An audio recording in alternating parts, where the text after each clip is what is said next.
Hey up everybody, welcome back to the Aldo Cycling YouTube channel where today I am going to be looking at the VELOGAMES Fleche Wallonne. This is the next iteration of the Super Classico series and it's a pretty difficult one actually. Usually we go into these races and we have some very categorized leaders and then some guys who are kind of outsiders, but there's so many riders who can do well in this race. But we're going to go through all the riders and then at the end I'll give you perhaps some team options that you could go with. So to start off with, you've got Tadej Pogacar, who is 32 points. I think the only time we've seen Pogacar do this race, I think he finished about 8th place. I think that might have been back in like 2019 or something like that. He didn't take part last year because UAE tested positive in the morning of the race for COVID, if you remember. But Pogacar is without a doubt the favourite for this race.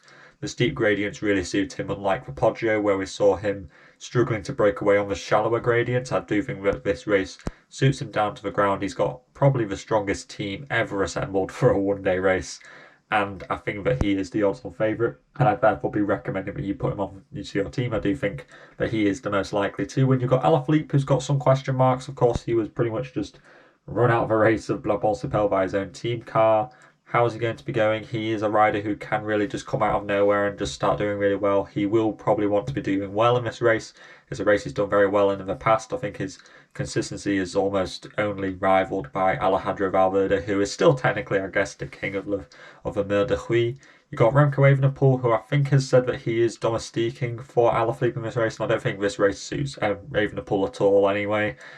So I'd probably be avoiding him. Pidcock is a good one. I think he finished 6th place last year, and that was even after coming back from a crash. So Pidcock's a good one for 26. Mike Woods hasn't looked great this season. I'd be avoiding him. And Matthews, this race, he hasn't done too well in since 2018 or something like that. That was like pre-Pog era. So I think that times have changed and Michael Matthews probably won't be the greatest pick here. Valverde, similar to Alaphilippe, can really come out of nowhere and do well in a race. We saw that at La Fleche Wallonne last year and also at Stradé this year, where Valverde can just pull a fantastic performance out of the bag. So I'm not going to write him off, but I would say that there are probably some better choices who are 20 points, like Warren Barguil and Benoit Cosnefroy, who both look good at the Blancpain just last week. I think that those two are probably the best 20 pointers. You also have Mark Hirschi, who has won this race, but will he be working for Pogacar? It's kind of likely that that will be the case, but I do see a scenario where perhaps Hirschi is, given La Fleche Wallonne as his race, and then Pogacar is given Liège-Bastogne-Liège the weekend. That's just a possibility. You got Benoit, but will he be working for Vingegaard? Probably. Bauke Mollema we haven't seen since Paris-Nice, so he's got kind of quite a rogue, kind of under the radar pick. You could go with him, but I think that's quite risky. I think the best 18 pointer is actually Alexander Vlasov. We've seen him doing really well on steep gradients before. Think back to the Angleroo back in, 2020, where he did really well on that stage, and also just a lot of at the Basque Country he looked really strong, and I think that he's probably better than Ulissi or Vellens perhaps. So I think that Vlasov is your best 18-point rider. 16 pointers, we've actually got a fair amount of good value for money between 16 points and 10 points this time. Usually I kind of skip over these areas, but you do have Jonas Aguirre, who came second at Basque Country, and he also came first on the final stage. But you have to bear in mind that his record at this race is pretty poor. Lots of DNFs, lots of kind of outside of 50th places. But I think he will be coming in as the leader this time, unlike previous years. So this could be a different year for him. Dani Martinez has just won Itzulia Basque Country, where he looked incredibly strong. Think back to that stage which Carlos Rodriguez won, which was really steep at the end. Dani Martinez was the leading rider over there, so bear that in mind. I do think that it's possible that he could be a co-leader alongside Pidcock. You've also got Dylan Teuns for Bahrain Victorious, who come in with an incredibly stacked team. Teuns has looked really strong recently, but he will struggle to win. He lacks that punchiness which some other riders have, like Pogacar. But I do think that Teuns is a pretty safe option for somebody to finish inside the top 10. Vingegaard is another rider like that. Of course, he will be leading Jumbo-Visma because Roglic is not taking part, but he didn't look on fire at Basque Country. He looked a little bit off of the pace, so I'm not convinced that he's going to win, but I do think that he could come inside the top 10.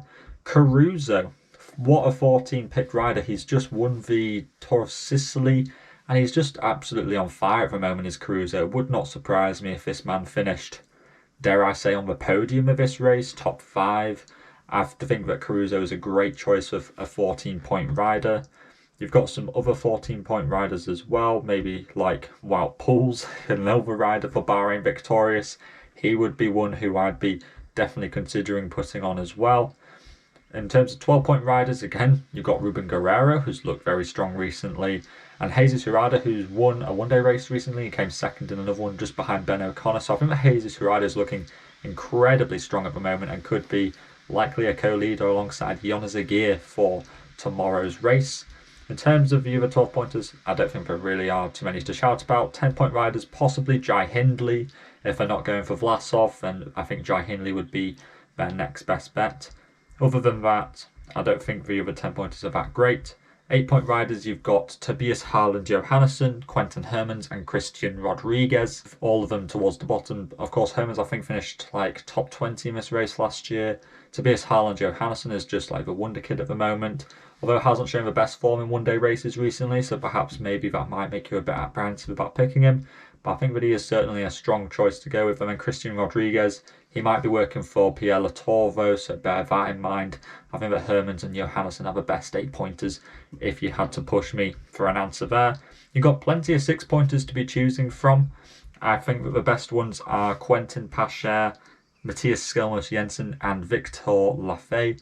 You also have Fabien Dubé, who finished second in that stage behind Alaphilippe. I think it was stage 2 of the Zulia Basque Country, where he came second there. You've got Alexander Kamp, who did really well at Amstel Gold Race, but I'm not sure how well this race would suit him because that was quite a rolling terrain, and then it was a flat finish, whereas I'm not sure how he'll go on an uphill finish per se. Victor Lafay, again, I think Cofidis has said in their press release that he is going to be kind of a protected rider for this race, and I think with 6 points, Lafay is very undervalued perhaps, so I think that's a good pick up there for you to be going with. Quentin Pacher is, I think, the best 6-pointer just because there is no David Gaudu in this race for Groupama FDJ, which means that Pacher is likely going to be the strongest rider. I think Rudy Mollard is the number 1 for their team, but I think that Pacher is stronger in my opinion.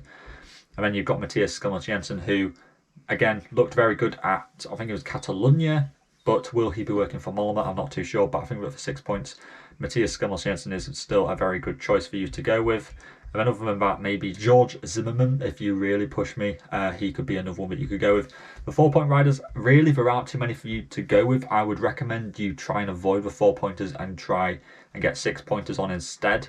But I know he's not on, oh no, he's here on, so there's Henry van den Biel for Team DSM. He looked good at Catalonia. I think that he is the best 4-pointer that you can go with. The other ones I really don't think are that great. Possibly Jonas Glegard, if he is still on here.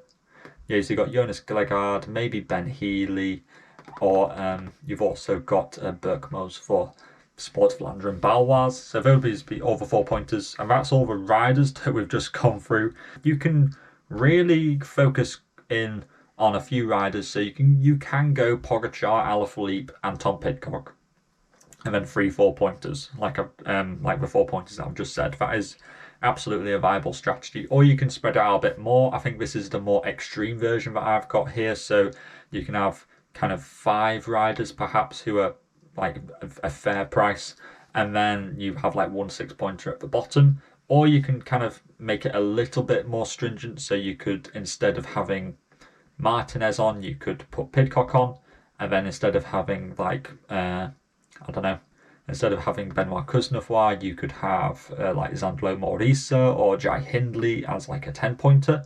So you could go with something like that.